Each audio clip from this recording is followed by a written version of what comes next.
Welcome to Let Me Fix This. Enjoy the video. You start by confirming battery levels and pairing. Do this before boarding so you avoid fiddling in your seat. Open the case and pair with your phone or tablet. Once paired, enable airplane mode and then re-enable Bluetooth if the airline allows it.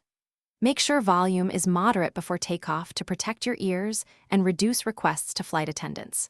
You're setting up a stable connection now so you won't need to troubleshoot during flight. Once in flight, control audio from your device to prevent interference with airplane systems.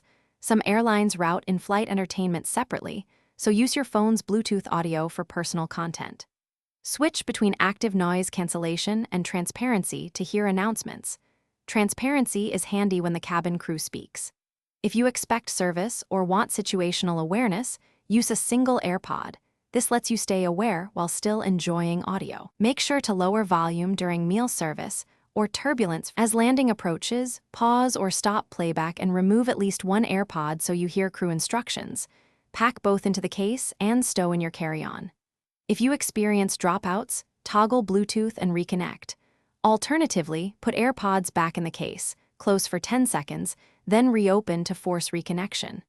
If problems persist, reset and repair the AirPods after the flight. Keep purchase info handy for warranty claims or support. This solves most stubborn issues quickly.